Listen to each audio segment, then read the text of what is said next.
Soy el ingeniero Daniel Estovia, pertenezco a la Cátedra de Química General Inorgánica y les voy a desarrollar el tema de equilibrio químico ácido-base.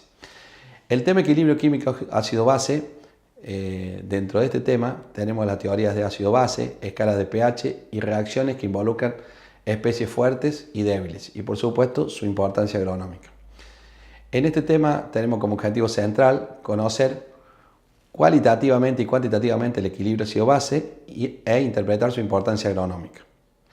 Cuando uno habla de importancia agronómica del tema equilibrio químico ácido-base, uno se podría preguntar por qué es tan importante conocer qué es un ácido y qué es una base. Para un ingeniero agrónomo es fundamental porque de la acidez o alcalinidad que pueda tener, por ejemplo, un suelo, se determinan la disponibilidad de los distintos nutrientes. De hecho, nosotros podemos ver que a valores de acidez o de pH ácidos están menos disponibles algunos nutrientes de mucha importancia agronómica, como son el caso del nitrógeno y el fósforo, y a pH más alcalinos también comienzan a no estar disponibles nutrientes también de fundamental interés agronómico, como son calcio, magnesio, hierro, etc. También lo podríamos preguntar si nosotros tuviéramos acidez que no fueran las apropiadas para el interés agronómico, ¿en dónde podríamos ver la deficiencia de estos nutrientes?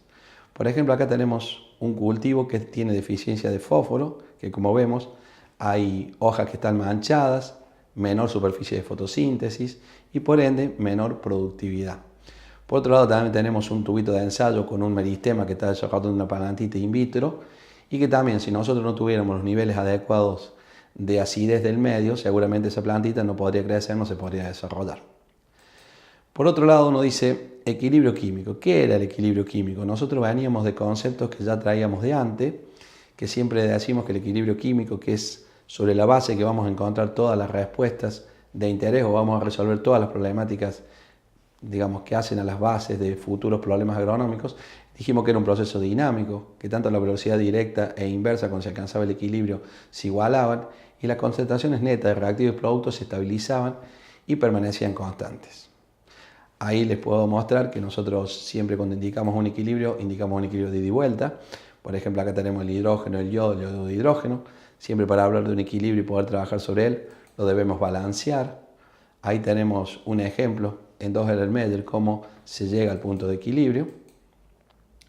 Por otro lado, hablar de ácido-base, sin lugar a duda, lo primero que nos podemos preguntar es qué es un ácido y qué es una base.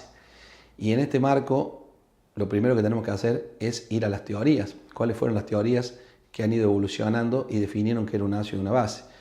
La teoría más antigua, que data de 1887, es la teoría de Arrhenius, que tuvo muchos aspectos muy interesantes para su momento.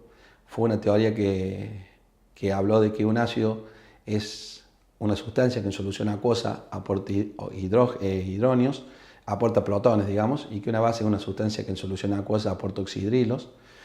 La teoría de Arrhenius tuvo algunas deficiencias.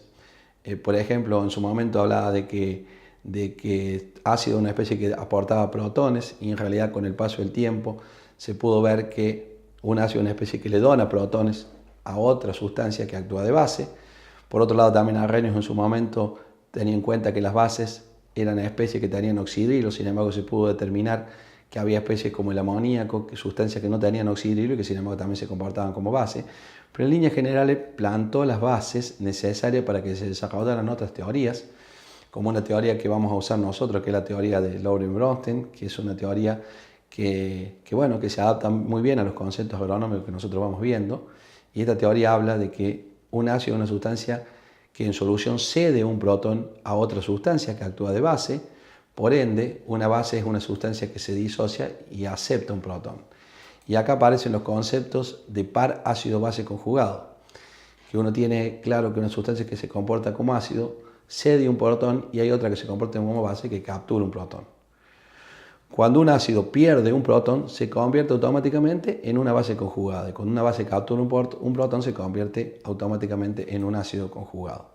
Ahí, como vemos, tanto un ácido como su base conjugada se ubican en un equilibrio de ida y vuelta. Ahí tenemos otro ejemplo, en el caso de la base. Y se puede decir que mientras más débil sea un ácido, mayor fuerza tendrá su base conjugada. De manera similar, cuando más débil sea una base, mayor será la fuerza de su ácido conjugado. Por otro lado, otra teoría muy moderna, la teoría de Lewis, que también habla de un ácido y de una base, y dice que una base es una sustancia que contiene al menos un átomo capaz de aceptar un par de electrones y formar un enlace covalente coordinado. Una base es una sustancia que al menos tiene un átomo capaz de aportar un par de electrones para formar un enlace covalente coordinado. De esta manera, una sustancia que no tiene hidrógeno, como es el caso del cloruro de aluminio, como lo vemos acá, puede actuar como ácido y no tiene hidrógeno. Por otro lado, si seguimos analizando el tema de equilibrio, vemos el equilibrio del agua, de la autoionización del agua, que es un equilibrio de ida y vuelta, que aporta igual cantidad de hidrógenos que de oxidrilo.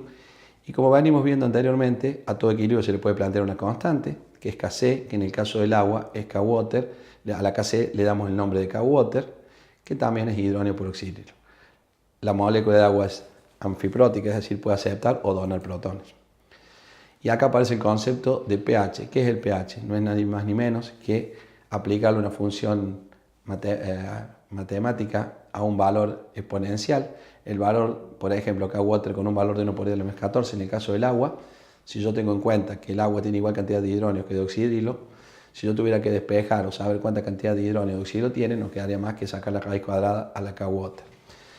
Entonces, de esto surge que el pH es el menos logaritmo tanto de la cantidad de hidrógeno como de la cantidad de oxidrilos. Y para el caso del agua pura, el pH será menos logaritmo de 1 por 10 a la menos 14, no será ni más ni menos que 7. Como Kwater es hidrógeno por oxidrilo, pH más pOH sería igual a 14. Bueno, de acá podemos deducir algunas cosas. Que ácidos serán todas sustancias que tienen una concentración de hidrógenos superior a 1 por 10 a la menos 7, o sea que tendrá un pH, un valor de pH, por lo que significa menos logaritmo de la concentración, menor que 7. Y básicas serán todas las sustancias que tengan concentración de hidrógenos inferiores a 1 por 10 a la menos 7, o sea pH mayores que 7. Neutra será aquella agua que a 25 grados tenga un valor, una concentración de hidrógeno de 1 por 10 a la menos 7, es decir, un pH 7. En todos los casos sabemos que Kwater no es ni más ni menos que hidrógeno por oxidrilo y que hidrógeno por oxidrilo a 25 grados será 1 por 10 a la menos 14. Si nosotros tomamos algunos ejemplos, podemos ver que todo valor de pH menor a 7 será ácido y todo valor de pH mayor a 7 será alcalino. Así tenemos el agua destilada, que solamente tengo el equilibrio del agua a 25 grados, que será pH 7, por lo que vinimos aplicando recién. Pero tenemos algunos otros ejemplos. Por ejemplo, el jugo de limón, la cerveza, la leche, son ligeramente ácidas. La sangre, el agua de mar, el amoníaco son soluciones básicas. Acá tenemos los dos conceptos, que es un electrolito fuerte y que es un electrolito débil. Entendiendo por electrolito fuerte aquella especie que tiene tendencia a disociarse mucho, como electrolitos débiles aquellas especies que por su constante tienen tendencia a disociarse poco. Y acá aparecen dos conceptos bien definidos, que son ácidos fuertes o base fuerte y que son ácidos débiles o base débil. Toda especie que sea un ácido fuerte estará definido por constantes de equilibrios con valores infinitos, y todos ácidos débiles tendrán constante infinito que tendrán constante Kc pequeña con valores exponenciales negativos. Ahí, como vemos, cuando uno toma un ácido fuerte, uno asume que está muy disociado, y cuando toma un ácido débil, asume que está muy poco disociado. Nosotros podemos calcular el pH, podría ser la pregunta. Prepare una solución en un matraz de 250 mililitros, por ejemplo, de ácido clorhídrico 0,1 molar. Como dijimos antes, todas las respuestas desde el punto de vista ácido-base se pueden encontrar o determinar en los equilibrios. Si yo tomara este matraz, yo podría decir qué equilibrios están presentes ahí. Si las soluciones son acuosas, indudablemente que está el equilibrio de la autoionización del agua, donde será agua más agua, hidrógenos más oxidrilos, con una Kwater de 1 por 10 menos 14, estaríamos diciendo claramente que es un equilibrio débil. Y por otro lado tenemos el ácido clorhídrico, que junto a agua, como habíamos dicho en la teoría de Lowry-Bronsted, el ácido clorhídrico cede un protón al agua, por lo tanto termina quedando su par conjugado como ion cloruro y los hidrógenos con Ka infinita. Eso querría decir que el equilibrio está muy disociado. Si nosotros tomáramos en cuenta algunas aproximaciones, como que nuestra incógnita es buscar los hidrógenos totales, los hidrógenos totales estarían dados por los hidrógenos que aporta el agua en el equilibrio anterior y los hidrógenos que aporta el ácido clorhídrico. Si yo desprecio los hidrógenos que aporta el agua, por lo tanto la concentración de hidrógenos totales corresponderían a la concentración de hidrógenos que me aporte el ácido, que si yo asumí que estaba totalmente disociado, su concentración será 0,1 molar. Si yo le saco menos logaritmo a 0,1 molar, me queda pH 1 o un pH ácido. Poner un ácido clorhídrico 0,1 en agua y que me dé un pH 1 es totalmente razonable. Si yo hubiera cerrado con un tablero de razonamiento, podría haber dicho que poner un ácido en agua me va a hacer que haya más hidrógeno que oxidrilo, que por lo tanto la solución será ácida y su pH debe ser menor que 7. Y con un pH 1 están totalmente justificadas las dos aproximaciones que hicimos, es decir, despreciar los hidrógenos que aporta el agua y considerar que el ácido está totalmente disociado. Y como último les podría decir que alguna bibliografía que podrían tomar de referencia para profundizar y aclarar algunos conceptos de este tema.